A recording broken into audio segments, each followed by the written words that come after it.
So yeah, my message to the team before the game was that, as we're trying to build this team this particular season, that whatever it is we aspire to do, whatever we think we want to become, we're going to have to show some signs of that tonight if we're going to have any chance. And I did think that, that we competed relatively hard, but we had a small margin for error, and we had too much error. The size and the skill, the execution that they exhibited tonight. They're a really, really good team, and I do like my team. I think we competed hard. I thought there were two sequences in the second half where it was an 11-point game, and we had a chance maybe to get a stop and get it below double digits, and we foul a three-point shooter.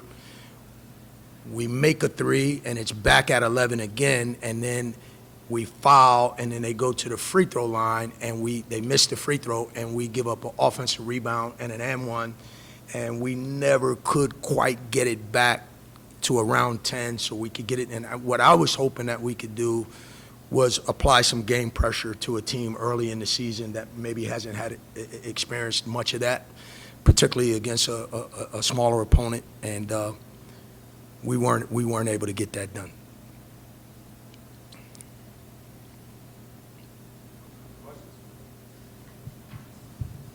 Coach, what is it about Tennessee's front court depth that makes it so difficult to face up against? The fact that they have it, first of all, who plays five guys that big? I don't know what the word is on Estrella. Is he okay? They just keep coming at you with big guys, and they do a great job of using them. They're one of the teams in the country. What I've always loved about Coach is he's going to do things his way. He doesn't set a lot of ball screens. He's never loved them. He's done them in the past begrudgingly, but they do a good job of putting you in situations where if you help up on Gillespie, he's throwing the lob, and they got guys who can really affect the game at the rim. And so they do a great job putting those guys in positions to score where all they have to do is use their talent. So it's an impressive group. And then trying to keep them off the glass, even when you're blocking them out, sometimes they're just too big. And it's a definite advantage, especially in college basketball these days. It's hard to get one good big man, and they got 5 or 6 of them. What were your impressions of seeing Nate Mel in person? Yeah, tremendous. Looks young.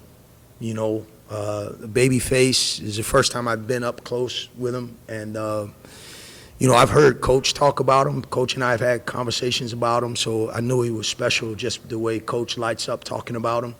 And I could tell he loves coaching them, and I can see why. He doesn't force the game for as talented and as renowned that he is. He lets the game come. He plays within the flow. Gifted young man, obviously got a bright future, and he's in a good situation right now for where he's headed. Yeah, you've seen a lot of Rick's teams throughout the years.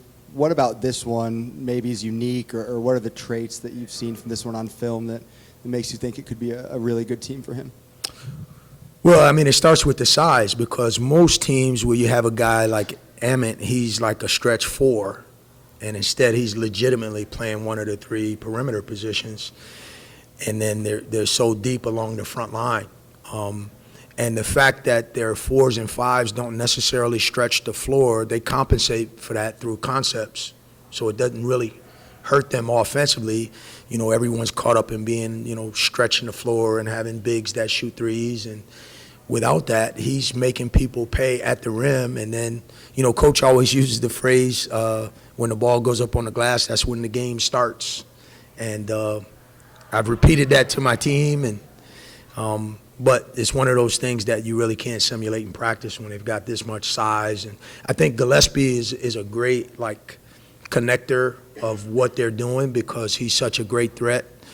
And the perimeter guys have done a good job. I've heard, is Boswell hurt? Yeah, I've heard Coach talk about him, and it sounds like he's a guy that'll factor into their growth as the season progresses. Rob, I know y'all are obviously, busy guys, especially once the season starts and until it ends and in recruiting and all that.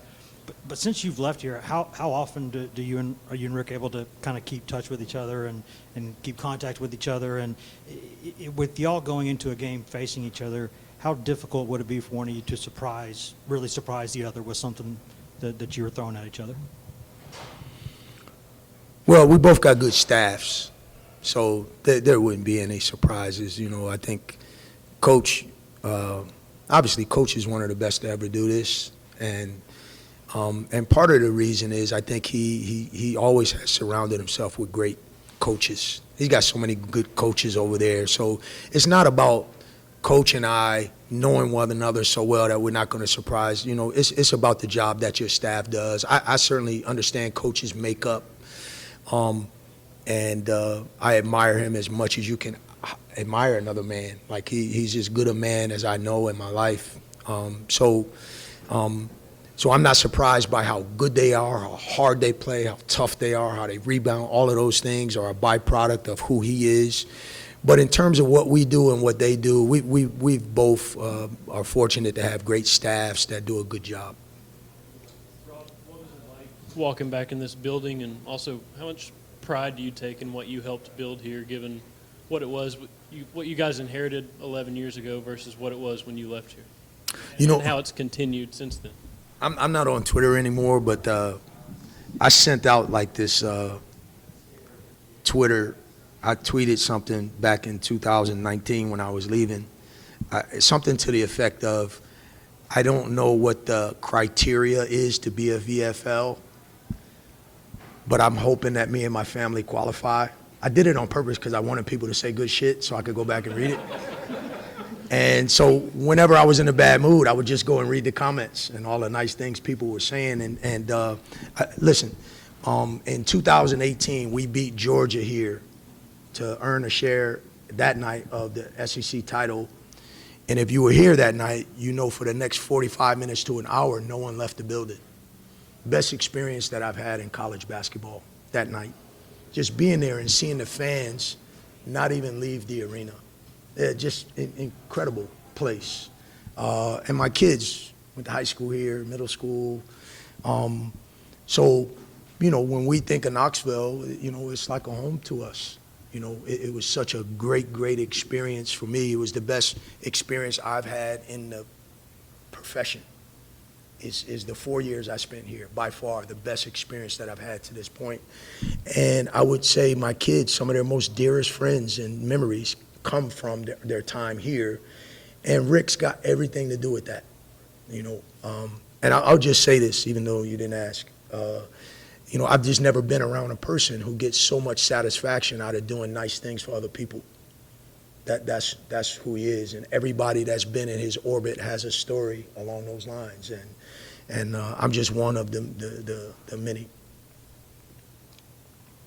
Anything else, Coach? Thanks, guys. Thank you, Rob.